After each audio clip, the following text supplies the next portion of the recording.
Salve, camaradas! Tudo bem? O tema do vídeo de hoje é ensino de literatura e a escola brasileira. É difícil ler Machado de Assis? Antes de começar propriamente o tema do vídeo do canal, quero muito agradecer a você que ajuda a manter e melhorar nosso canal a partir do Apoia-se.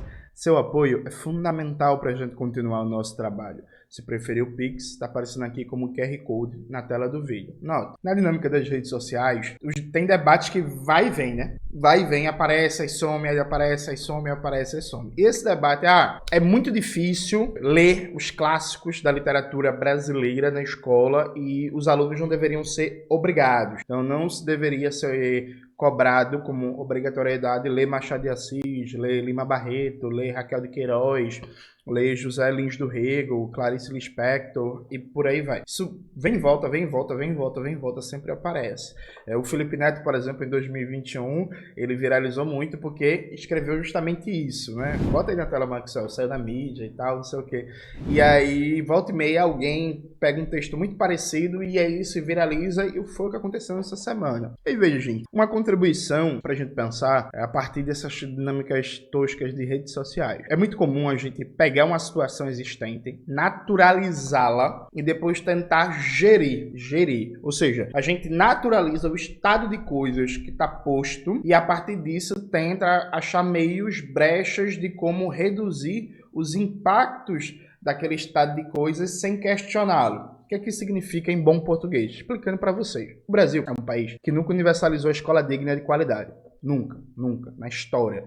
A gente até hoje, inclusive, tem analfabetismo. O Brasil nunca erradicou o analfabetismo. Presta atenção, esse dado é fundamental. Continua sendo um país com analfabetismo. Eu não estou falando de analfabetismo funcional, dificuldade de interpretar texto, não. Estou falando de gente que vai nascer, crescer, morrer e não vai ter passado pela escola e não vai ter aprendido a assinar o nome, sabe? O Brasil nunca universalizou o aparelho escolar de verdade. O Brasil nunca universalizou a escola digna para todo o povo brasileiro. Aliado a isso, o Brasil é um país que tem um dos maiores índices de desigualdade de renda, riqueza e propriedade do mundo, né? O Brasil tem milhões e milhões de trabalhadores e trabalhadoras que estão na miséria, que estão na pobreza, que têm dificuldade para comprar comida, para pagar o aluguel, para pagar a conta de água, para pagar a conta de luz. O que é muito comum em famílias pobres, né? Que seus filhos e filhas, ainda na infância, no começo da adolescência, vão trabalhar para complementar a renda da família, o que tem impacto direto no aprendizado, né? Eu mesmo fui trabalhar com 13 anos de idade, gente. Não era porque eu queria, não era por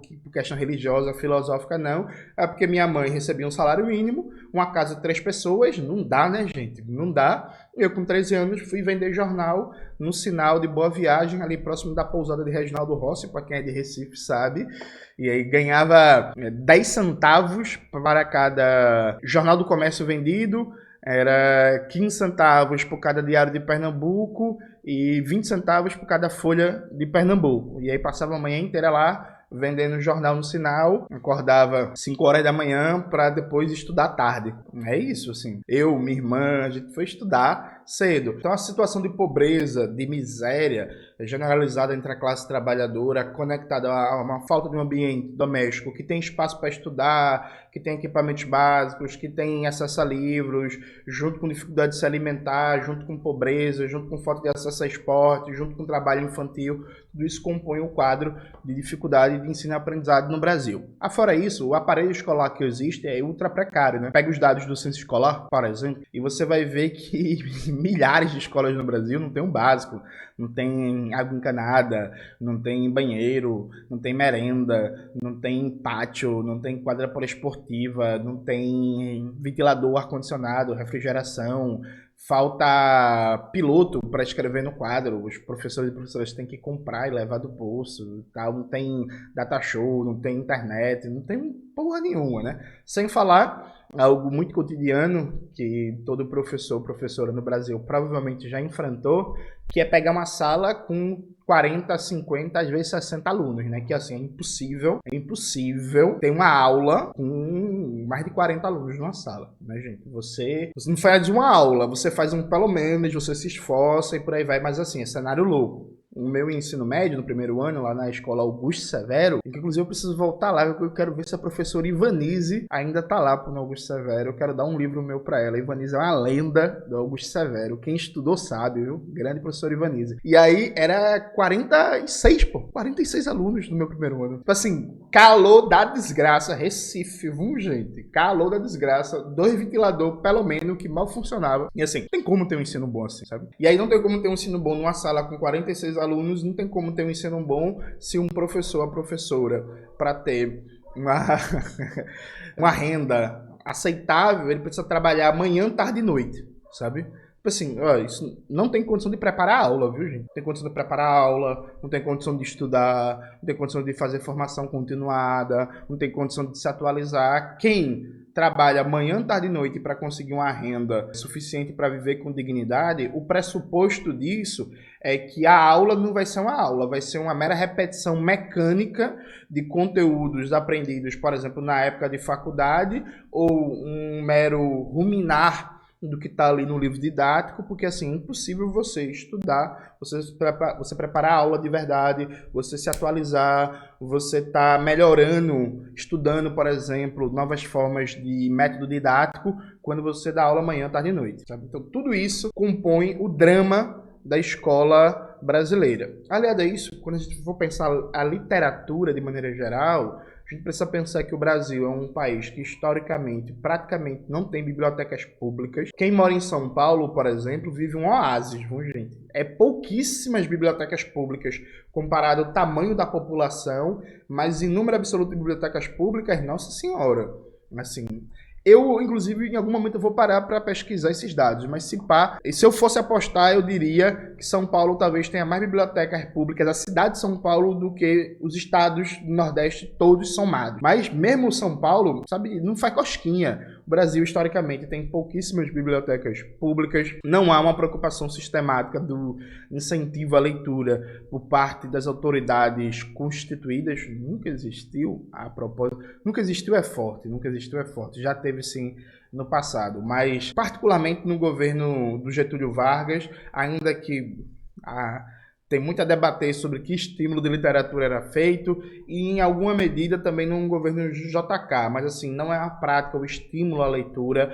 Não se tem uma política econômica para socializar o hábito de leitura. Então, pensar, por exemplo, o incentivo de crédito, o incentivo econômico de várias formas para abrir livrarias. Pelo contrário, né? Nos últimos 40 anos no Brasil, o que você mais tem é sebo, é livraria de rua fechando e uma hiperconcentração do mercado literário nas mãos das mega stories, das grandes lojas, que inclusive várias delas deram calote, fecharam e por aí vai. Ou seja, em síntese, o Brasil, do ponto de vista do mercado literário, o mercado literário brasileiro ele é ridículo. Ele é muito pequeno, ele tem muita dificuldade de circulação, ele é hiperconcentrado em São Paulo, em menor medida no Rio de Janeiro. Há uma escassez de equipamentos públicos como bibliotecas para leitura, sabe? Não só bibliotecas, né? Pense, por exemplo, em arquivos públicos, que são instrumentos fundamentais de pesquisa, de leitura, de produção de conhecimento nas áreas das ciências humanas.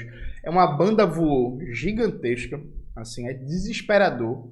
Aqui em Pernambuco, quando Raquel Lira assumiu o governo, por exemplo, ela fez um decreto maluco que saiu mudando tudo e o arquivo ficou fechado por um bom tempo. E mesmo quando o arquivo está aberto, coitado da situação dos arquivos aqui de Recife, né? Ou seja, a gente tem uma determinação geral de um país profundamente desigual, violentamente desigual, em que as condições materiais propícias para o processo de ensino e aprendizagem das crianças e adolescentes estão negadas a priori, porque assim, gente, desculpa, veja, na pobreza e na miséria, ninguém vai ter um bom processo de ensino e aprendizagem. Ah, Jones, mas eu conheço um amigo meu que era muito pobre e estudou. Não, veja, tem. Isso não significa negar a determinação da ação individual. Eu, vindo a situação de muita pobreza, passei fome, comecei a trabalhar com 13 anos, tô fazendo doutorado, escrevo livro pra porra, né? Beleza, mas eu sou a exceção. A exceção não muda a determinação estrutural da coisa. Pelo contrário, como diria o senso comum, a exceção confirma a regra. Então, assim, na pobreza e na miséria, você, de largada, você nega condições adequadas de ensino e aprendizagem para a maioria das crianças e adolescentes do Brasil que estão nessa situação. De largada, a escola brasileira continua sendo uma escola que não é universal, que não atende às necessidades do povo brasileiro em todo o território, e de largada essa escola é ultra precária. A escola é ultra precária. É precária em todos os níveis, é precária desde a infraestrutura, até as condições de trabalho dos professores, até a falta de equipes multidisciplinares, até a falta de água na escola. Irmão, na moral, eu imagino, quem estudou aqui em escola pública viveu isso a vida inteira. Quantas vezes a gente não largou mais cedo porque não tinha água na escola, pô? Na moral, assim, isso aconteceu comigo milhares de vezes, velho. Tipo assim, eu tenho uma porrada de lembrança de quando eu estudava no Augusto Severo. Ei, largou mais cedo. Ou no Bartolomeu de Guzmão, fica do lado, né? Ah, largou mais cedo por quê? Porque não tem água. Vamos fazer o quê? Vamos pra quadra, pô, joga bola. E a gente ia pra quadra jogar bola, tá ligado? Você vê que o negócio não é sério quando é comum um aluno largar mais cedo porque não tem água na escola, pô. Sabe, tipo... Enfim. E aí a própria determinação, de maneira mais geral, né, de como circula a literatura, como funciona o mercado de livros no Brasil, que é um desestímulo total à leitura. E aí as pessoas olham para uma situação dessa, e dizem assim, naturalizando, como se nunca pudesse mudar, dizem assim, nessas condições em que a escola é pouco atrativa, em que a escola é pouco eficiente na transmissão de conhecimento no processo de ensino-aprendizagem para dotar os alunos e alunas de uma boa capacidade de interpretação de texto, em que o acesso a livros é muito restrito no Brasil e que não há uma cultura massificada de leitura nas diversas classes sociais. Nessas condições, a gente precisa criar mecanismos para estimular algum tipo de leitura, considerando que a leitura de clássicos como Machado de Assis e Lima Barreto demanda uma capacidade de abstração, um domínio de linguagem, uma capacidade de concentração que é muito alto para a média. Então vocês entendem que isso é uma forma de dizer assim, ó, tá tudo uma merda, é uma tragédia, e aí o que a gente vai fazer? A gente vai pensar em forma de gerir a coisa. Mal comparando, só para vocês entenderem, é como se na época da escravidão no Brasil, ao invés de pensar numa campanha abolicionista, a gente estivesse pensando numa campanha para reduzir as práticas de maus tratos aos escravos, ou então ter uma campanha por torturas humanitárias, né? Então, ao invés de 100 chicotadas, dá só 20, né? Vamos criar aqui uma prática de primeiros socorros depois das chicotadas. Ao invés de deixar 10 horas pendurado no pelourinho, deixa só 3, sabe? Então, pode parecer um exagero para alguns, mas a lógica aqui é a mesma. É assim, ó, a gente olha para a situação existente. Ao invés de a gente se propor mudar, a gente está se colocando na perspectiva de que a situação existente ela é eterna, e aí, conectada a isso, vamos criar formas de gerenciamento disso. Uma das formas de gerenciamento que faz muito sentido, inclusive, no senso comum, é isso. Não é... Veja, eu nem acho difícil, mas eu entendo o sentido difícil que as pessoas falam. Não é fácil ler Machado de Assis, José Lins do Rego, as crianças e adolescentes têm pouco hábito de leitura, então, vamos colocar Harry Potter, vamos colocar aquele Jogos Vorazes, vamos colocar menina que roubava livro, vamos colocar qualquer porcaria dessa, normalmente uma porcaria estrangeira, né? É bom que se diga, normalmente é alguma coisa, inclusive, e é estrangeira, não é nem estrangeira da Espanha, da Mongólia, do Haiti, de Angola, não, é estrangeira do universo anglo-saxão, né? De língua inglesa e por aí vai. Então vamos colocar qualquer porcaria dessa, porque pelo menos os estudantes criam o hábito de leitura e depois eles vão para níveis mais complexos. Quando, na verdade, o debate real é que, se você tiver contato com pessoas de origem de classe média mesmo, gente, né? Gente que ganha 2, 3 salários mínimos não, que tem um carrinho financiado não. Classe média mesmo, assim, gente que tem renda acima de 10 mil reais, né? Vamos com uma conversa séria. Você vai ver que, por exemplo, num ambiente em que o pai e a mãe têm ensino superior, em que o pai e a mãe lê, que tem todas as condições materiais ali, não sei o quê, o moleque, a moleca, começou a ler com 10, 9 anos e com 12, 13 anos já estava lendo Shakespeare, já estava lendo Gabriel Garcia Marques, já estava lendo o Manifesto do Partido Comunista, já estava lendo isso e aquilo, e Ah, Jones, entendendo? Sim, entendendo, pô. Claro que os processos de entendimento, eles são múltiplos e variam de acordo com o avanço da sua formação. Eu já falei aqui para vocês várias vezes nos vídeos do canal sobre como estudar, que é extremamente normal você ler uma obra mais de uma vez e ter várias percepções diferentes de acordo com o seu nível de estudo, aprofundamento e tal. Então, por exemplo, eu conheço amigos meus da militância que leram o Manifesto do Partido Comunista com 12, 13 anos, que vieram do origem de classe média e tal. Eu tenho um amigo que eu não vou falar porque eu não pedi autorização para ele, que, por exemplo, o pai dele é professor universitário, né? E a mãe é fisioterapeuta. E aí, a sala da casa cheia de livros desde sempre. Foi normal para ele crescer olhando o pai e a mãe lendo e não sei o que, por aí vai. Estudou numa escola legal, na escola de aplicação da universidade, que o pai dá aula, que é uma escola massa, com boa infraestrutura, com professores bem pagos, que tem tempo para estudar, para se preparar para a aula, que não é abarrotada de aluno, que não é 50 alunos por sala, sabe? Tem todas as condições boas para um processo de ensino-aprendizagem. E o bicho tava lendo Marx e Engels com 12, 13 anos de idade, tá ligado? É isso. Tava lendo Marx e Engels com 12, 13 anos de idade e com 15 anos já tava envolvido ali na disputa Trotsky, Stalin, lendo os dois e não sei o quê. E com 20 anos provavelmente leu mais sobre literatura brasileira do que eu li até hoje. Por quê? Porque as condições foram propícias. Veja, não existe do ponto de vista de uma teoria o desenvolvimento cognitivo da criança ou adolescente, nada que impeça uma criança ou um adolescente de 13, 14, 15 anos de ler Machado de Assis e entender, viu, gente? Nada, absolutamente nada. Absolutamente nada. A única coisa que está em jogo aqui é o treino, é a prática, é a socialização com o universo da literatura, da leitura, das letras. É a ideia de que faz sentido do ponto de vista existencial e emocional para você ler aquele livro, né? Tem um aspecto que você sabe que eu não gosto do Gessé Souza, né? Eu acho que ele faz um festival de plágios toda vez que escreve um livro, fala alguma coisa e apaga autores e autoras para se colocar como pioneiro.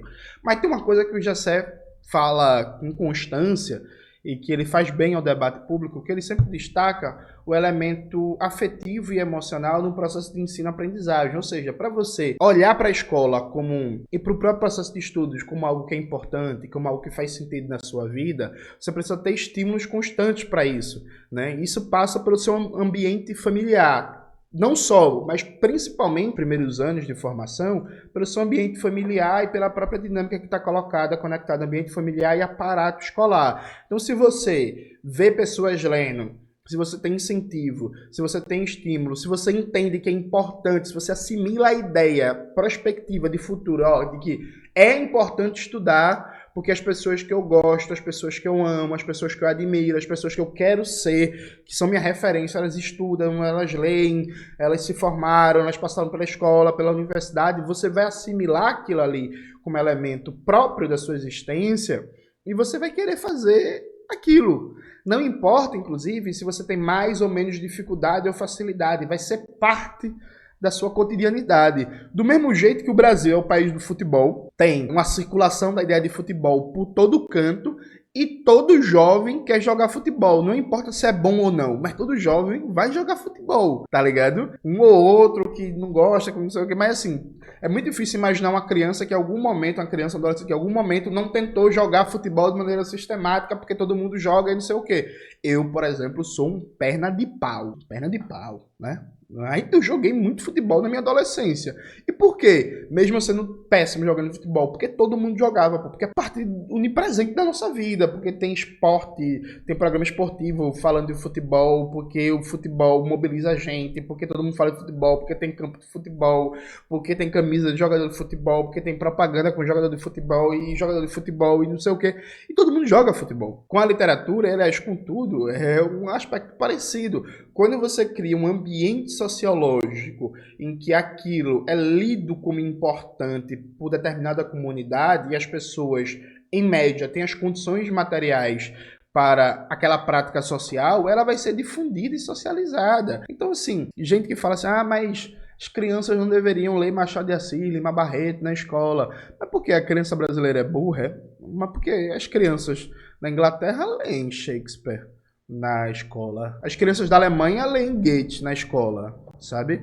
As crianças francesas leem Alexandre Dumas na escola. Assim, qual é? As crianças das Europas são mais inteligentes que a nossa, nossas crianças são burras, é porque é muito quente aqui, é muito quente no Brasil, é determinismo geográfico? Não, gente. São condições concretas que possibilitam isso. Então, veja, esse debate, né, sobre, mas é muito difícil, não sei o quê, isso é um remendo. E aí, veja, é um remendo tão tosco, porque se você pegar vários dados mostrando, por exemplo, 60% dos estudantes brasileiros têm dificuldade na interpretação de texto e não conseguem ler um texto maior que 10 páginas. Aí, por causa disso, a gente vai o quê? Deixar de ensinar português? A gente vai passar o ensino médio inteiro, por exemplo, ensinando ABCD para consolidar que a pessoa, no mínimo, sabe interpretar o básico? Ninguém defende isso. 70% das crianças e adolescentes brasileiros nas escolas têm dificuldade com operações de matemática. E por causa disso, a gente não vai ensinar fórmula de Bhaskara, a gente não vai ensinar binômio de Newton, a gente não vai ensinar, eu nem lembro mais coisa complexa de matemática. Enfim, a gente vai ficar só nas 4 operações fundamentais da matemática, porque mais de 70% das crianças e adolescentes das escolas brasileiras não compreendem uma matemática de nível médio mais avançado, vai ficar só no básico. Veja, ninguém defende isso, percebe? Ainda bem, a propósito, né? Sabe? E a gente pode dar os exemplos ao infinito. Se você for pegar, por exemplo, quantas crianças e adolescentes saem do ensino médio dominando, por exemplo, o básico de cartografia, que é ensinado na escola a partir da disciplina de geografia. Ninguém vai defender também que a gente ensina a cartografia de ensino primário no ensino médio para ver se as pessoas aprendem. A gente tem que parar com essa lógica de gestão da precariedade, porque é isso. E aí é curioso, né? Isso é muito doido, como você percebe. Que tem aquela famosa frase, né, do Mark Fisher, que não é do Mark Fisher, mas enfim, foi popularizado do Mark Fisher. É mais fácil imaginar o fim do mundo do que o fim do capitalismo, quando Marx Fischer faz um debate sobre realismo capitalista e de como a nossa imaginação política revolucionária está castrada, está tolhida. Não só a imaginação política revolucionária, há um grau de anestesia, de paralisação em tudo, em que as pessoas olham para a miséria existente e tentam achar remendos, jeitinhos, e não pensar o problema na sua estrutura. Sabe?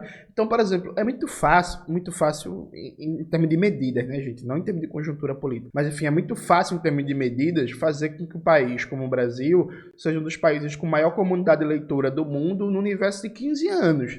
Só que isso passa por uma série de medidas concretas, né? Que vai em condições de trabalho dos professores, que passa pelas escolas, que passa por financiamento, que passa por modelo pedagógico das escolas, que passa por construir bibliotecas públicas em massa, que passa por mudar, interferir de maneira planejada na cadeia econômica do livro no Brasil, para fazer com que o livro seja um negócio barato, acessível, do Iapoque ao Chuí, que passa por campanhas de incentivo à leitura, tudo que você imaginar. Mas veja, não é difícil fazer. O que falta são as medidas políticas concretas ensejando isso, né? Toda vez que, por exemplo, sai essa pesquisa do PISA, né? Que eu, por exemplo, evito falar isso por um motivo bem simples, né, gente? O PISA, ele junta países de nível de desenvolvimento socioeconômico e renda diferentes, e aí diz assim, o Brasil tem uma nota muito abaixo no PISA do que, por exemplo, os países da OCDE. Claro, porra, é óbvio que tem. Sabe? Tipo, o Brasil tem mais pobreza, tem mais miséria, tem mais fome, tem mais desigualdade do que a imensa maioria dos países do PISA. Isso por si só vai fazer com que a nota do Brasil desça.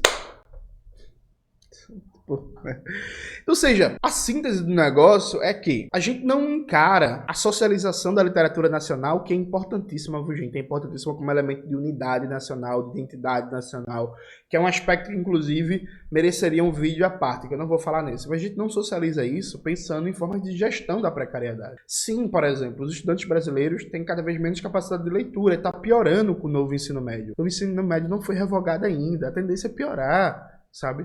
A tendência é piorar porque 50% da força de trabalho brasileiro está em trabalhos precários, informais, está subempregado. A consequência direta disso é que os filhos e filhas dessas pessoas vão sofrer uma pressão no ambiente familiar para começar trabalhos cedo, trabalho infantil, trabalho na adolescência, vai prejudicar, por exemplo, a dinâmica escolar. O Brasil atual tem um novo teto de gastos que vai deprimir paulatinamente os investimentos em tudo e vai afetar também a educação. Então, O debate é outro, é um debate simplista, curtoprazista, gerencialista, essa ideia de formas mais fáceis de fazer com que os alunos gostem da leitura e aí vamos meter um Harry Potter aqui, vamos meter uma crônica de Fogos e Gelo. Não, precisa disso não, precisa disso não. Eu vou dar uma dica para vocês aqui, uma dica para vocês. Eu garanto para vocês que em pouco tempo a gente faz com que o alunado brasileiro esteja lendo com gosto na sala de aula Machado de Assis de Lima Barreto. Sabe o que é? Pleno emprego com ganhos salariais acima da inflação e da produtividade média do trabalho e redução da jornada de trabalho.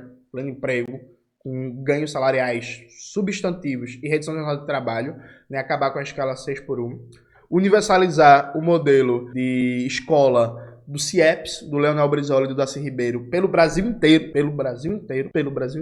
e uma política econômica planejada em tudo, desde a questão tributária até a questão de crédito, até incentivo de unidades produtivas que compõem essa cadeia produtiva do livro no Brasil, para fazer com que o livro no Brasil seja barato, ganhe produtividade em escala e tenha uma encomenda pública robusta que estimule muito a expansão desse setor a partir de bibliotecas públicas, a partir de museus, a partir de tudo que você imaginar. Faça isso, em 10 anos, você vai ver a mudança que vai estar em massa, lendo, debatendo. Aí os estudantes no ensino médio vão estar no recreio debatendo se Capitu traiu ou não traiu Bentinho, e se o Policarpo Quaresma, se o debate ali do Lima Barreto sobre nacionalismo era uma crítica ao nacionalismo ou uma defesa do nacionalismo, dizendo que não dá para ser nacionalista no Brasil porque as elites brasileiras são antinacionais. E aí é isso, gente. Claro que tem um elemento aqui de caricatura, eu tô fazendo com vocês, mas é isso. Concretamente e objetivamente, essa é a questão. Me preocupa muito como cada vez mais a gente vem perdendo capacidade de ousadia, né? A gente vem perdendo capacidade de pensar o básico. Não estou falando nem nesse momento de uma revolução socialista, estou falando, por exemplo, do básico. Universalizar uma escola modelo CIEP do Brizola e do Darcy no Brasil inteiro. Há um fedor, há um bolor de mediocridade reinante no Brasil, que isso passa tanto pelo senso comum, como nesses debates contra Machado de Assis nas escolas, como também por debates de militantes, debates de acadêmicos, debates de lideranças políticas e tal. Veja, a gente não tem futuro enquanto classe trabalhadora, enquanto país, se tudo que for colocado no horizonte for uma mediocridade absoluta, né? Um mero gerencialismo tosco, em que tudo começa e termina com alguma política pública limitadíssima que vai ser descontinuada depois da próxima eleição. É isso, galera. Espero que vocês tenham gostado do vídeo de hoje do canal. Não se esqueça de se inscrever no canal, ativar o sininho, curtir esse vídeo, compartilhar, tudo isso que vocês já sabem. Um beijo e até a próxima.